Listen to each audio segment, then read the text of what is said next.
中文好難聽嘅，所以我同爸爸今日都情願我用英文講啦。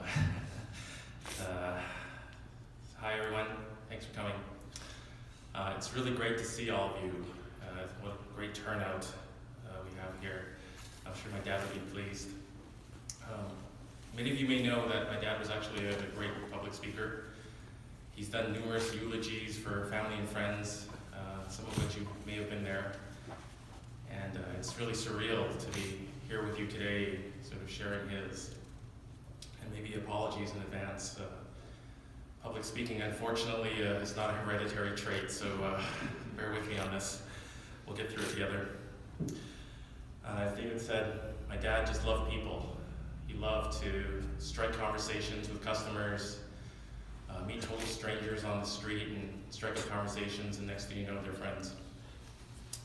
Just to share a quick story, my wife and I moved to Princeton many years ago now, but we had been there for about a year, and if you know Princeton, the houses are quite sparse. You don't really see your neighbors, and everybody sort of keeps to themselves. A bit of a sleepy town.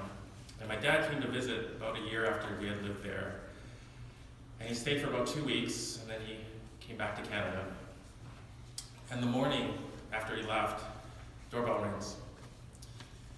2 neighbors whom we had never seen before are standing there like excited kids looking for a play date. You know, like, hey, is your dad home? Where's your dad? And you can imagine the disappointment when I told them that he had gone back to Canada and it was just us. And, you know, would you like to come in for coffee and so forth? And it's like, no, thanks. Left, never saw them again. But that was sort of my dad. He just made friends with everyone he met. And as kids, you know, my brother and I, it was sort of embarrassing, his outgoing personality, you know, striking conversations with total strangers. And it wasn't until later, as adults, that we realized that it was his superpower.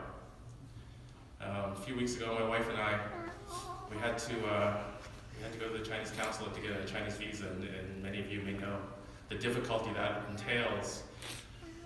Lots of bureaucracy, lots of lineups, and so forth.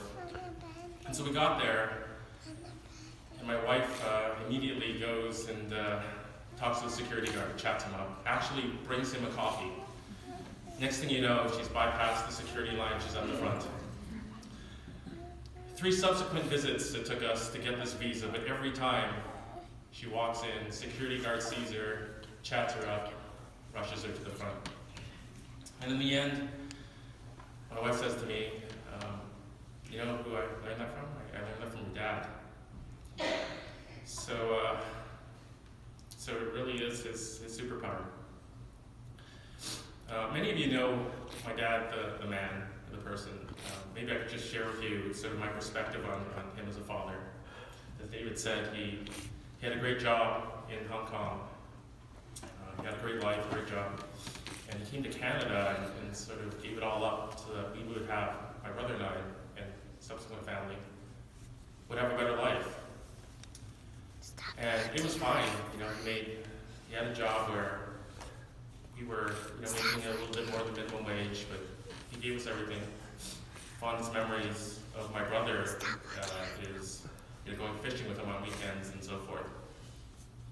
And I guess the only time we ran into, you know, some challenges was he loved basketball, and because of his job, he never really got to see any of my games. They were played in the middle of the afternoon. And then when I competed in the Alberta Summer Games, he never was able to get the time off to come watch me. And so knowing his love for sports and his pride for us, I think, you know, it really killed him inside, and he never really confessed in that, but we knew it was challenging. Sorry, guys. I actually thought the petrifying fear of public speaking would keep me from getting emotional a bit. Sorry about that. So, you know, as a parent, I vowed that if I ever had the means,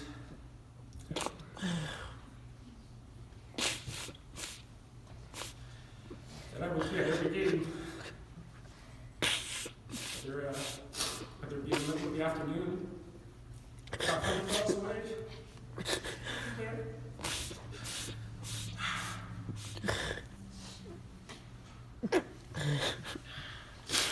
So,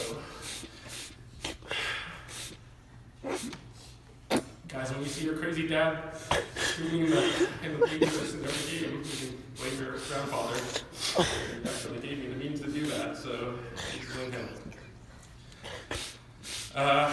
So going through life, he really tried to do a few things. He tried to keep us grounded.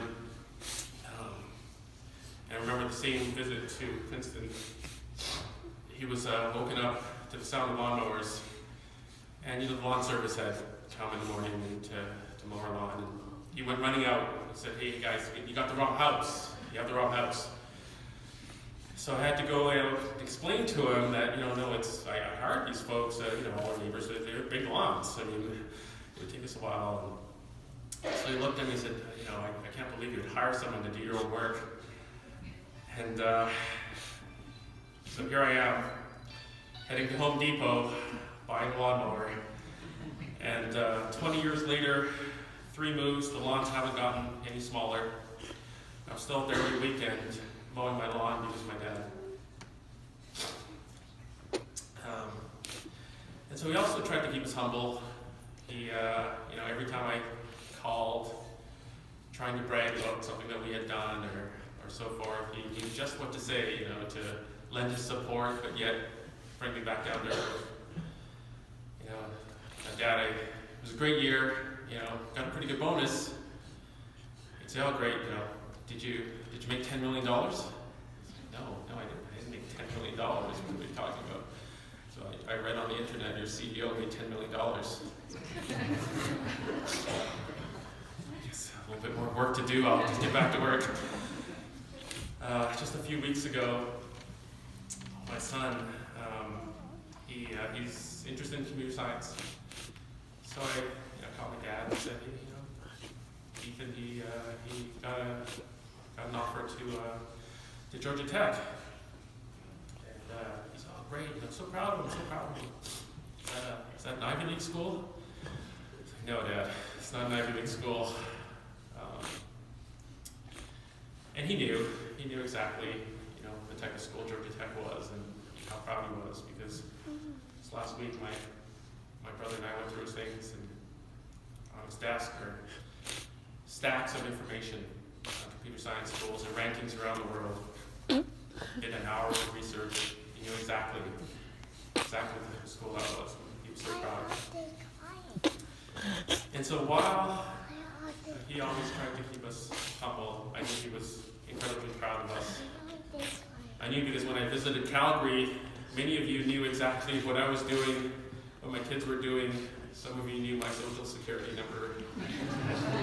And so we knew that he loved his grandkids, and he was very proud of us. And so in the end, I hope he died knowing that he kept us humble, he kept us somewhat grounded, and he indeed provided a better life for us.